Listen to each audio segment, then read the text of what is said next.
तो good evening guys, welcome to Arshitpuri vlogs. Welcome to my new vlog. एक नए vlog में आपका स्वागत है। व्लॉग की इन्फॉर्मेशन आपको देनी है बेसिकली, तो उसके लिए मैंने आज शाम को व्लॉग शुरू करा है।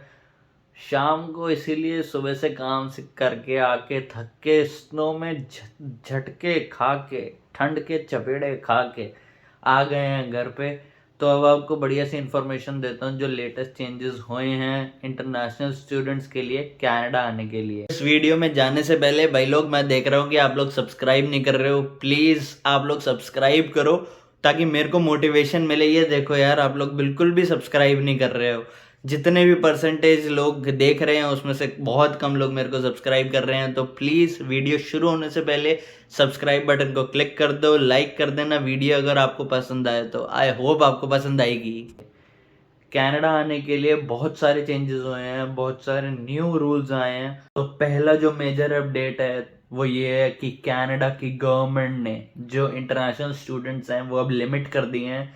अब 3,60,000 3,60,000 बच्चे ही सिर्फ 2024 में कनाडा आएंगे। और 2025 का भी उन्होंने फिक्स नहीं करा है, क्योंकि वो 2024 के एंड में डिसाइड करेंगे देख के कि और कितने नेक्स्ट ईयर के लिए उन्हें लिमिटेशन करनी है। अभी उन्होंने ये 2 साल के लिए कैप कर रहे हैं कि जो लिमिट करेंगे इंटरनेशनल स्टूडेंट्स को, क्योंकि इतने इंटरनेशनल स्टूडेंट्स एक एक इनटेक में 5-5 6-6 लाख बच्चे आते थे। अब उन्होंने पूरे साल में हाउसिंग क्राइसिस को देखते हुए जो जो एक्सपेंडिचर बच्चों के बढ़ गए हैं, जिस वजह से 20,635 जीआईसी कर दी है। $20,000 जो पहले $10,000 थी अब $20,000 के आसपास हो गई है। इससे होगा क्या, बच्चों को जो रहने की दिक्कत आ रही थी, बच्चों के इंटरनेशनल स्टूडेंट्स को, ये जो न्यूज़ है इंटरनेशनल स्टूडेंट्स की, ये सिर्फ इंडियंस के लिए पाकिस्तानी, बांग्लादेशी, किसी स्पेसिफिक कंट्री के लिए नहीं है। ये सबके लिए है। ऑल द इंटरनेशनल स्टूडेंट्स जो भी कनाडा आते हैं, ये सारी इंफॉर्मेशन उन लोगों के लिए है। तो भाई सेकंड अपडेट जो है वो ये है कि अब हर एक प्रोविंस को एक स्पेशल कोटा दिया जाएगा कि इतने नंबर ऑफ इंटरनेशनल स्टूडेंट्स वहाँ आ सकते हैं। जैसे ओंटारियो, क्यूबेक, न्यू ब्रंसविक, हर जगह एक स्पेसिफिक कोटा होगा। हर गवर्नमेंट को एक स्पेसिफिक कोटा मिलेगा जो इंटरनेशनल स्टूडेंट्स वहाँ बुला सकते हैं। अभी कंसंट्रेट हो रहे थे बच्चे बड़ी बड़ी जगह जैसे ओंटारियो, क्यूबेक और वैंकूवर, ये सारी जगह बच्चे जा रहे थे। लेकिन अब जो 3,60,000 है ये डिवाइड कर दिए जाएंगे हर एक प्रोविंस के हिसाब से। जहाँ पर अब यहाँ पर जैसे मैं ओंटारियो में हूँ तो बच्चे बहुत ज़्यादा आते हैं, क्योंकि अलग अलग रीजंस हो सकते हैं। कॉलेजेस ज़्यादा हैं, अच्छे colleges, top colleges, Humber, Seneca, Centennial, George Brown, ये कुछ एग्जांपल्स दे रहा हूँ मैं आपको।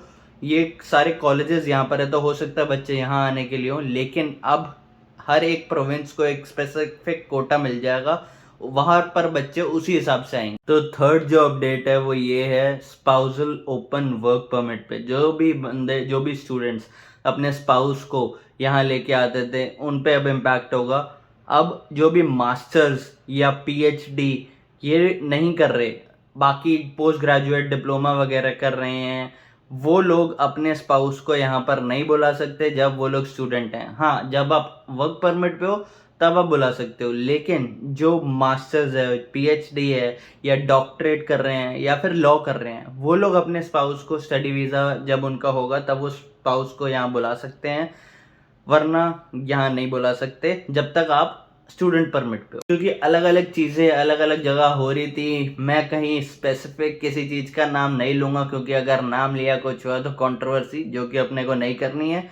बट आप लोगों को भी पता है कि अलग अलग जगह पे अलग अलग चीज़ें हो रही हैं कि जो स्पाउस वीज़ा पे अपने पार्टनर को यहाँ कनाडा बुला लेते हैं। तो आप समझ गए होंगे। अब जो फोर्थ पॉइंट के बारे में मैं बात करने वाला हूँ, वो भाई मेरे को लगा था कि शायद गवर्नमेंट ऐसा कुछ करेगी, बट इतना जल्दी करेगी और इतना इफेक्टिवली करेगी मेरे को पता नहीं था। तो वो है जो भी छोटे छोटे कॉलेजेस हैं, जैसे अब मैं किसी का नाम नहीं लूँगा, लेकिन जो भी छोटे छोटे कॉलेजेस हैं जिन्होंने बड़े कॉलेजेस के साथ कोलैबोरेट करा हो, एफिलिएट करा हो, जिन्होंने उनका नाम ले रखा हो, वो कॉलेजेस जो प्राइवेट कॉलेजेस हैं, अब गवर्नमेंट ने बोल दिया अगर तुम प्राइवेट कॉलेजेस से अपना एजुकेशन लोगे तो जो तुम्हारे को पोस्ट ग्रेजुएट वर्क परमिट 1 साल का, अगर तुमने 1 साल का कोर्स करा हो, और 2 साल का अगर तुमने कोर्स करा हो, तो 3 साल का वर्क परमिट मिलता है। तो तुम लोगों को ये वर्क परमिट नहीं मिलेगा। ध्यान से सुन लो, ये वर्क परमिट नहीं मिलेगा भाई। तो अपने कॉलेज हो, जो भी हो, ध्यान से चूज करना। जो छोटी छोटी बिल्डिंग में जो भी कॉलेजेस हैं, फीस वो पूरी ले रहे हैं, 10,000, 12,000, 15,000 पर सेमेस्टर बच्चों से ले रहे हैं, लेकिन जो क्वालिटी ऑफ एजुकेशन है वो प्रोवाइड नहीं कर रहे हैं। इसीलिए गवर्नमेंट ने बोल दिया है हम क्वालिटी में कॉम्प्रोमाइज़ नहीं करेंगे, क्योंकि बच्चे जो भी इंटरनेशनल स्टूडेंट्स होते हैं वो क्वालिटी एजुकेशन के लिए यहाँ पर आते हैं, ये नहीं कि यहाँ पर सिर्फ रुकने। तो क्वालिटी एजुकेशन के लिए उन लोगों ने पहले बोल दिया है जो भी प्राइवेट कॉलेजेस होंगे उनके थ्रू अगर तुमने स्टडी करी होगी तो तुम्हारे को पोस्ट ग्रेजुएट वर्क परमिट नहीं मिलेगा। तो अब जब गवर्नमेंट ने सारी लिमिटेशंस कर दी हैं और अलग अलग प्रोविंस में एक कोटा कर दिया है, तो आप लोगों के लिए भी ये चीज़ इंपॉर्टेंट हो गई है कि आप प्रॉपर रिसर्च करो। हाँ भाई, ध्यान से सुन लो, अपनी प्रॉपर रिसर्च करो और प्रोविंस सोच समझ के चूज करना जो आपको आगे भी बेनिफिशियल हो और आपको अभी भी दिक्कत ना हो। आप जॉब्स, हाउसिंग वगैरह सारी चीज़ें देख के, सारी चीज़ें सोच समझ के फिर अपनी प्रोविंस चूज करो, ताकि आगे आप लोगों को कोई दिक्कत ना हो। अगला एक छोटा अपडेट कह लो या इंपॉर्टेंट अपडेट कह लो, तो जो भी आप डॉक्यूमेंट सबमिट करोगे उसके साथ एक लेटर और ऐड हो जाएगा, अटेस्टेशन लेटर। अटेस्टेशन लेटर आपको उस प्रोविंस से मिलेगा जहां भी आप कॉलेज अप्लाई कर रहे होगे।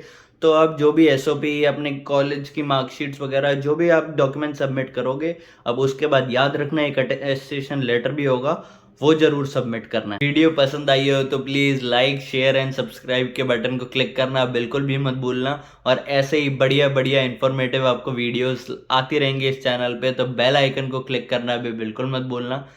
Thank you so much for watching. Bye bye.